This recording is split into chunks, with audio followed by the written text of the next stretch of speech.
কাজ কাম নাই? সারাক্ষণ থেকে বন্ধু বান্ধবদের সাথে আড্ডা দিতে থাকেন, এগুলো তো ভালো ছেলের লক্ষণ না। বিয়ে করতে হবে না আপনাকে, বউ পালতে হবে না। এই মেয়েটা কে? ঝড়ের গতিতে সব কিছু বলে গেল। আমি তো এবারে চিনি না, এই মেয়েটা কে? চিনিস না মানে? এই সারা এলাকার লোকজন জানে এই মেয়েটা তোরে পছন্দ করে, আর তুই বলছিস যে চিনি না। আচ্ছা, এভাবে আর কতদিন ডুবে ডুবে জল খাবি বলতো? আর একটু সময় দে না আমাকে। তোর এইভাবে সময় নিতে নিতে দেখবি তোর জায়গা অন্যজন নিয়ে গেছে। তার থেকে সময় থাকতে থাকতে এখনই মনের কথাটা বলে দে। আমি তো আমার মনের মানুষকে প্রতিদিন আমার মনের কথা বলি। কি আপু, তোকে আজকালকে একটু অন্যরকম লাগতেছে। তুই কি আবার নতুন প্রেমে পড়লি নাকি? তুই না অনেক পেকে গেছিস। যা পড়তে যা। শোন, আজকে কিন্তু তোকে চিঠিটা দিতেই হবে, কোনোভাবেই মিস করা যাবে না।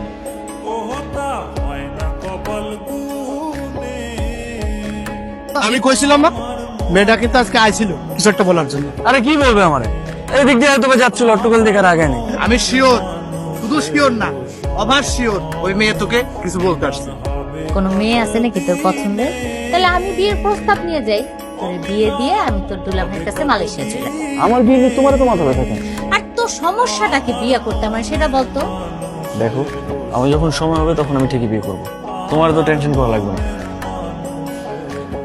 আপনি তো আমাকে ভালোই ফলো করেন, কিন্তু কিছু বলেন না। আমি আপনাকে ফলো করি সেটা আপনি জানেন কি করে? তার মানে আপনি আমারে ফলো করেন? তলে তলে এত করে ইচ্ছে। আরে মানুষ মানুষকে দেখে না রাস্তা বের হইলে, ওই দেখা আর কি। প্রেম টেম করেন নাকি? প্রেম করি নাই, কিন্তু প্রেমে পড়ছি। আপনি কি কিছুই বুঝেন না? না বুঝাইলে বুঝবো কিভাবে? আই ওটো আসেন তো। আপনারা তো রাগ করে ফেললেন।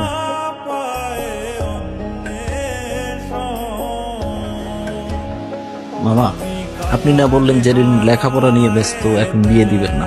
কিন্তু জেরিন কোথায় লেখাপড়া করে এটা কি আপনি জানেন? এটা কেমন প্রশ্ন রবি?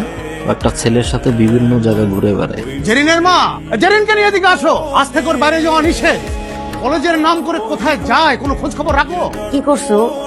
একটা ছেলের সঙ্গে মেলামেশা করে বেড়ায়। জেরিন কোথায়? ওরে বেশ কয়েকদিন ধরে দেখতেছি না, ও কই? আমিও তো বলতে পারতেছি না ওর কি হয়েছে। ও তো ফোনও ব্যবহার করে না যে ওর একটা খোঁজ নিব। দেখো, নেহাল তোমার বান্ধবীকে অনেক পছন্দ করে।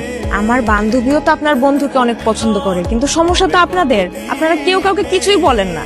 সেদিন এত সুযোগ করে দেওয়ার পরও কেউ কাউকে কিছুই বলতে পারলেন না আপনারা। একটা মানুষ যদি তার মনের কথা না বলে কিভাবে বুঝবো? আমার ভুল হয়েছে, আমি মানে আমার ভুল হয়েছে, কিন্তু আমি আর ভুল করবো না। আমি ওকে সরাসরি বিয়ের প্রস্তাব দিব। দরকার হলে আমার বোনকে ওর বাসায় পাঠাবো, আর না হলে তুমি ওকে প্লিজ আমার সামনে একটু এনে দাও। আমি প্রয়োজন ওকে নিয়ে পালিয়ে যাবো। প্লিজ কালকে ওকে আমার সামনে আনার একটু ব্যবস্থা করো। আমাদের ভালোবাসাটা শুরু হওয়ার আগে যেন শেষটা হয়ে যায়। কি এত জরুরি দরকার? তুই জানিস না কি হয়েছে? নেহাল ভাইয়া তো তোকে অনেক পছন্দ করে। এখন আর পছন্দ করে কি হবে? বাসা থেকে তো বাইরে হইতে পারবো না। এখন কি হবে মানে? তোরা দুজন বাসায় কথা বলবি? এখন বাসায় কথা বলে আর লাভ আছে? রকি ভাই যে কাণ্ডটা করছে, না দিবে আমার বাসা থেকে বাইরে হইতে, না পারবো তার সাথে কথা বলতে। আমার তো বাসার মধ্যে আটকায় রাখছে।